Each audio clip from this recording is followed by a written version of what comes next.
नमस्कार दोस्तों, आप सुन रहे हैं किस्से और कहानियाँ विद नेहा। इस कार्यक्रम के दूसरे एपिसोड में आप सुनेंगे मुंशी प्रेमचंद जी द्वारा रचित ग्रहदाह भाग 2।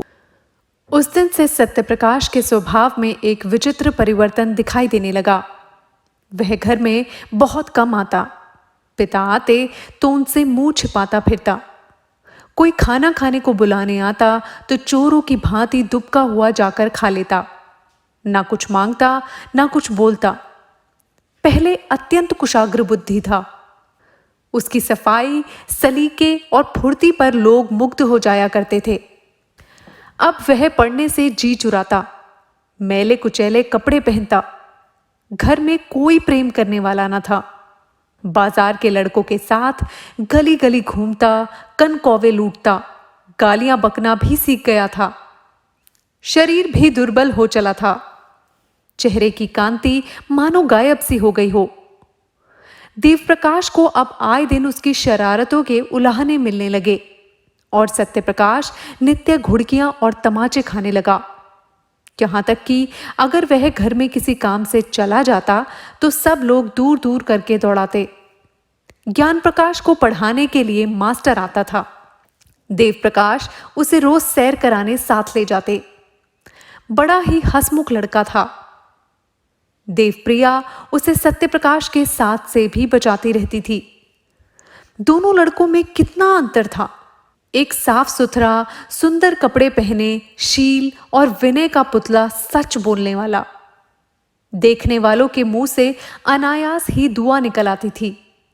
दूसरा मैला, नटखट, चोरों की तरह मुंह छिपाए हुए, मुंह फट, बात बात पर गालियां बकने वाला। एक हरा भरा पौधा था, प्रेम से पलावित, स्नेह से सिंचित। दूसरा सूखा हुआ, टेढ़ा, पल्लवहीन नववृक्ष था, जिसकी जड़ों को एक मुद्दत से पानी भी नसीब नहीं हुआ। एक को देखकर पिता की छाती ठंडी होती थी तो वहीं दूसरे को देखकर देह में आग लग जाती थी। आश्चर्य यह था कि सत्यप्रकाश को अपने छोटे भाई से लेश मात्र भी ईर्ष्या न थी। अगर उसके हृदय में कोई कोमल भाव शेष रह गया था तो वह अपने भाई के प्रति स्नेह था। उस मरुभूमि में यही एक हरियाली थी। ईर्ष्या साम्य भाव की द्योतक है। सत्यप्रकाश अपने भाई को अपने से कहीं ऊंचा, कहीं भाग्यशाली समझता था। उसमें ईर्ष्या का भाव ही लोप हो गया था। घृणा से घृणा उत्पन्न होती है, प्रेम से प्रेम। ज्ञान भी बड़े भाई को बहुत चाहता था। कभी कभी उसका पक्ष लेकर अपनी मां से वाद विवाद कर कहता, भैया की अचकन फट गई है, आप नई अचकन क्यों नहीं बनवा देती? मां उत्तर देती, उसके लिए वही अचकन अच्छी है, अभी क्या, कभी तो वह नंगा फिरेगा। ज्ञान प्रकाश बहुत चाहता था कि अपनी जेब खर्च से बचाकर कुछ अपने भाई को दे, पर सत्यप्रकाश कभी इसे स्वीकार न करता था। वास्तव में जितनी देर वह छोटे भाई के साथ रहता, उतनी देर उसे एक शांतिमय आनंद का अनुभव होता। थोड़ी देर के लिए वह सद्भावों के साम्राज्य में विचरने लगता। उसके मुख से कोई भद्दी और अप्रिय बात न निकलती। एक क्षण के लिए उसकी सोई हुई आत्मा जाग उठती। एक बार कई दिन तक सत्यप्रकाश मदरसे ना गया।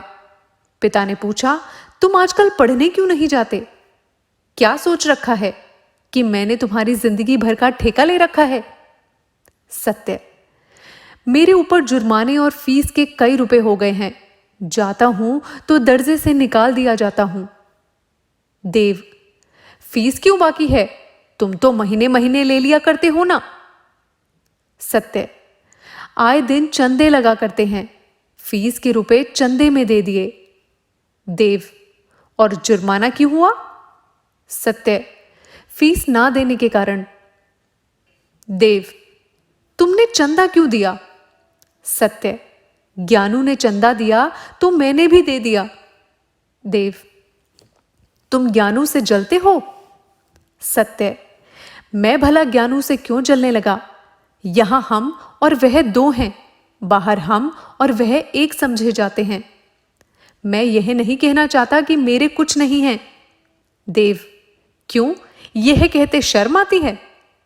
सत्य, जी हां, आपकी बदनामी जो होगी। देव, अच्छा, तो आप मेरी मान रक्षा करते हैं? यह क्यों नहीं कहते कि पढ़ना अब मुझे मंजूर नहीं है? मेरे पास इतना रुपया नहीं है कि तुम्हें एक एक क्लास में 3-3 साल पढ़ाऊं और ऊपर से तुम्हारे खर्च के लिए भी प्रतिमास कुछ दूं। ज्ञान बाबू तुमसे कितना छोटा है, लेकिन तुमसे एक ही दर्जा नीचे है। तुम इस साल जरूर ही फेल होगे और वह जरूर ही पास होकर अगले साल तुम्हारे साथ हो जाएगा। तब तो तुम्हारे मुंह में कालीख लगेगी। सत्य, विद्या मेरे भाग्य में ही नहीं है। देव, तुम्हारे भाग्य में है क्या? सत्य, भीख मांगना। देव, तो फिर भीख मांगो, मेरे घर से निकल जाओ। देवप्रिया भी आ गई, बोली, शर्माता तो नहीं और बातों का जवाब और देता है। सत्य, जिनके भाग्य में भीख मांगना होता है वही बचपन में अनाथ हो जाते हैं। देवप्रिया, ये जली कटी बातें अब मुझसे ना सही जाएंगी। मैं खून का घूंट पी पी कर रह जाती हूं। देवप्रकाश, बेहया है, कल से इसका नाम कटवा दूंगा। भीख मांगनी है तो भीख ही मांगे। तो दोस्तों, आप सुन रहे थे मुंशी प्रेमचंद जी का प्रसिद्ध उपन्यास गृहदाह, इन किस्से और कहानियां विद नेहा। अगर आपको ये कहानी पसंद आई तो बेल आइकन को जरूर दबाएं और हाँ, लाइक, शेयर और सब्सक्राइब करना बिल्कुल ना भूलें। अब आपके साथ फिर मुलाकात होगी अगले शुक्रवार ठीक 9 बजे। तब तक के लिए मुझे दीजिए इजाजत। नमस्कार।